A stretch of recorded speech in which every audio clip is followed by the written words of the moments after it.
اپنے کمرے میں پہنچ کر کچھ دیر بعد اس نے دریچہ کھولا۔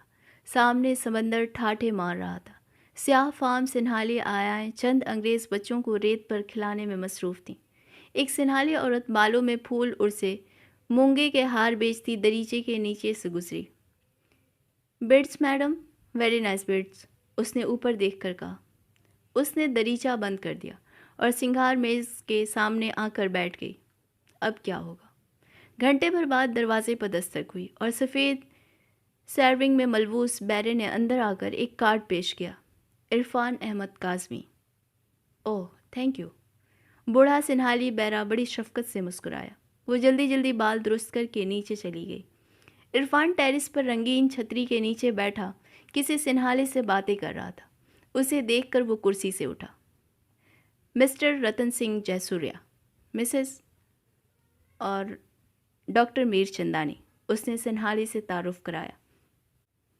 مسٹر جے سوریا یہاں کے ایک بڑے اہم سنہالی اخبار کے ایڈیٹر اور میرے بہت پرانے دوست ہیں۔ سیتا نے مسکرا کر ہاتھ جوڑے۔ تینوں بیٹھ گئے۔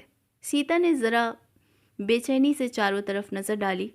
ادھیڑ عمر کے جے سوریا اسے بڑی دلچسپی سے دیکھ رہے تھے۔ عرفان سے اپنی بات ختم کرنے کے بعد انہوں نے سیتا کو رات کے کھانے پر مدعو کیا اور اجازت چاہ کر وہاں سے رخصت ہوئے۔ عرفان نے پہلو بدل کر سگریٹ جلایا۔ تو آپ تشریف لے آئیں؟ جی ہاں۔ اتنے دنوں بعد یہ بڑی ان سیریمونس سی ملاقات تھی۔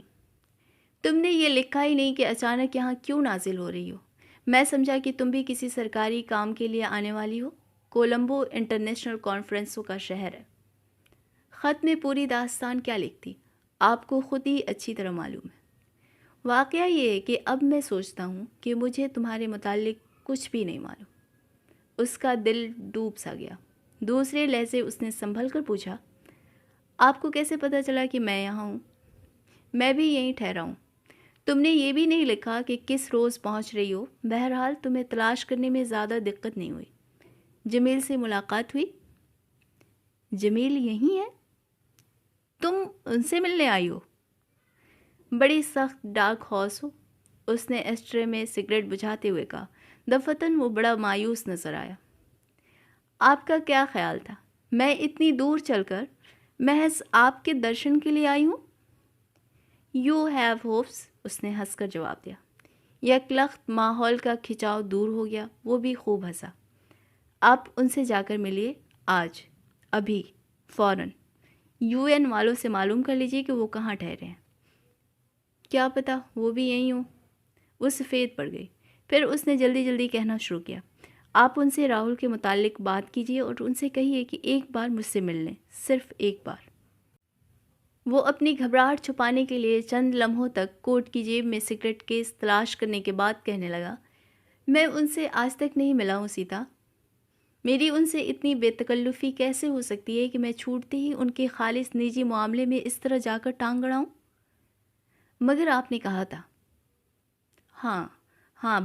ہاں بالکل ٹھیک ہے، میں ضرور ان سے ملوں گا۔ ابھی کوئی ترکیب سوچتے ہیں۔ تم اس وقت تو ذرا ریلیکس کرو، سگریٹ لو۔ میں کس طرح ریلیکس کر سکتی ہوں؟ یہ بھی ٹھیک ہے۔ وہ پھر منہ لٹکا کر خاموش ہو گیا۔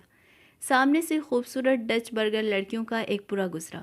ان میں سے ایک لڑکی نیلا فراک اور نیلی پکچر ہیٹ اور سفید دستانوں میں بالکل گینزبرو کی پینٹنگ معلوم ہو رہی تھی۔ ہندوستانی ساڑیوں میں ملبوس سنہالی اور تامل عورتیں، قیمتی سوٹوں میں ملبوس سیاہ فام مرد، سنجیدہ شکلوں والے انگریز، بے فکر امریکن ادھر ادھر چل پھر رہے تھے۔ ٹیرس کے نیچے سمندر شور کر رہا تھا۔ شام کو کیا کر رہی ہو؟ کچھ نہیں۔ جسوریا کی پارٹی میں چلو، گال فیس۔ میں یہاں سوشل ملاقاتوں کے لیے نہیں آئی۔ تو کیا جنگل میں بیٹھ کر تپسیا کرو گی؟ یہ آدمی بھی کیا بوگس تھا۔ اب کیا ہوگا؟ وہ اٹھ کھڑی ہوئی۔ اب کہاں کا ارادہ ہے؟ جہنم کا۔ ارے رے خفا ہو گئی اتنی جلدی؟ اب کیا یہ بھی جمیل کا شیرنی اور بلی کے بچے والا جملہ دہرانے والا تھا؟ او مائی گاڈ۔ وہ ریلنگ پر جھک کر ساحل کی طرف دیکھنے لگی۔ آپ یہاں سے کب واپس جا رہے ہیں؟ اس نے چند لمحوں بعد موضوع تبدیل کیا۔ 10-15 دن اور لگیں گے۔ واپس لاہور؟ نہیں، میرا تبادلہ پیرس ہو گیا ہے۔ کراچی پہنچ کر اگلے مہینے پیرس روانہ ہو جاؤں گا۔